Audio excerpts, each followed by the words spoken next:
All right, welcome to Puzzle 1. So I'm going to hit New Game, click the base of the heart, and then we get to go over the rules and see the new fancy animations that have been added. I don't think this was here before. Maybe it was.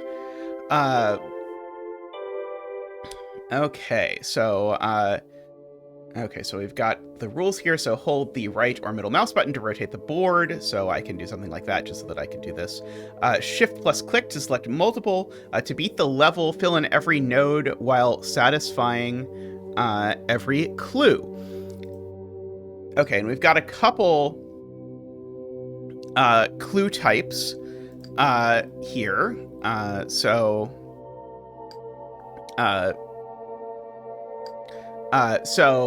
we have the old Sudoku arrow. So these are classic variant Sudoku clue types. So if you've only done Sudoku puzzles in something like the New York Times, you might not have seen this before. But these are common things that show up in variant Sudoku. So this is an arrow. So the digit in this circle is the sum of the two digits along the arrow. And these white dots, often called crocky dots, these say that the digits on either side of them are consecutive. So these two are consecutive. Also, there are these boxes. And you can click here to highlight them. So these are the equivalent of the regions from a regular Sudoku puzzle. So I need to make sure that digits 1 through 4 in this instance occur once and in this case, it's exactly the faces of this cube that I am rotating here. So I need to make sure that I put all of the digits 1 through 4. And all of this information is conveniently summarized over here. And so if you forget what an arrow does, you can click and it will tell you, or forget what a white dot does, it will tell you. That at least is fairly nice. And it will let me do things like multi-select and all these sorts of things. Okay. So what do I know? So I know that this number here has to be at least 2. So I'm going to turn on my keypad, apparently.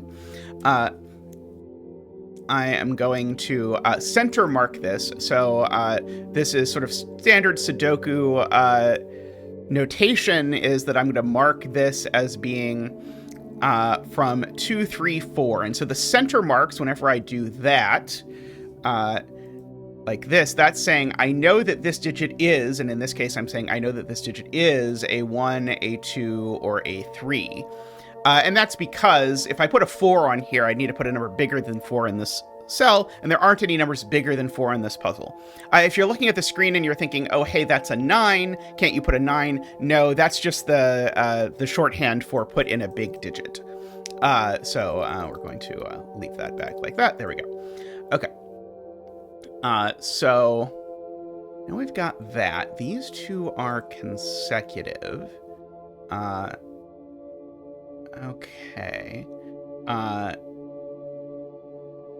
So I do know if this digit isn't a 4, just looking at this face now in the front, if this digit isn't a 4, then the 4 is on this is on this white dot. So that does tell me this digit can't be a 3. Because if this digit in the circle is a 3 and I look at this face, I know that's not a 4. So then the 4 goes over here. But the only digit consecutive with 4 is 3. So this digit can't actually be the 3. Now, let's see. Can I do better? So if this is a 2, that actually works quite nicely, because if this is a 2, at least naively, if that's a 2, that's a 1. Let's see. Okay, this can't be a 2 now. And this is a little bit tricky to see if you're not used to thinking about this, but one of the rules of white dot stuff is that every white dot has to have an even number and an odd number on it. And so that's just because if you look at any pair of consecutive numbers, one is even and one is odd. In this case, if I make this a 2, I make that a 4. That takes out all the even numbers from this face. I can't do that. Because then this would be a 1-3 pair. So I'm not doing that. So this is never a 2 for what it's worth.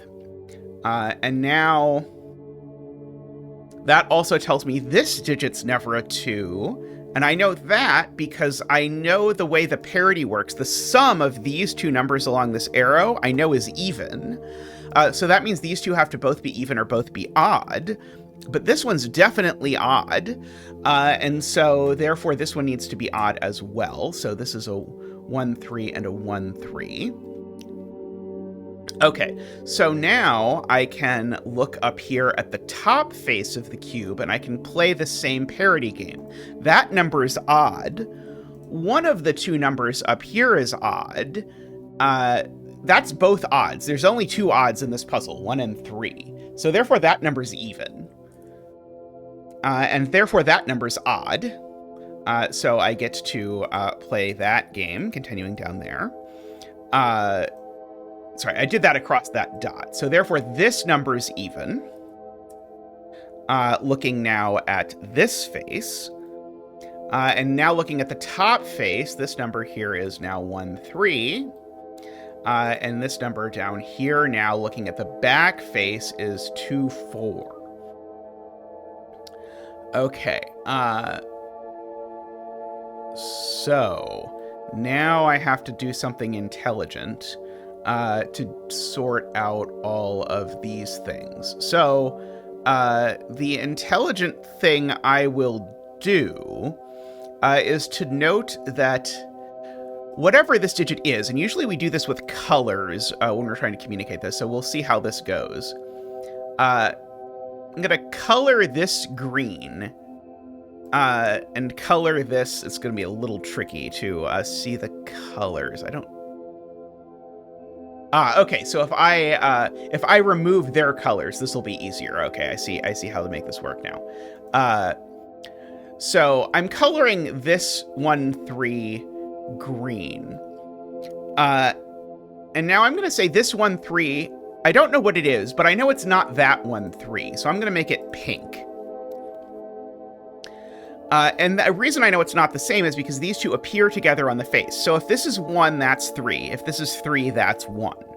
Okay, I can apply the same logic here to say that, well, these two are on the bottom face now. So if that's pink, then that's green. Okay, and the whole point of all of this is for me to try and convince you that these two numbers along this arrow are the same number. And so that number had better not be 3.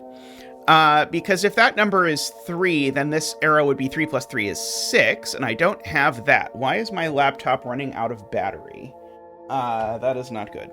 One moment while I try and figure out what is going on. All right, I'm back after that more dramatic than intended break. But the point here is, again, that what we've shown is that these two digits along the arrow are the same. And so they'd better not both be 3, because that would make this a 6. So they're both 1 instead.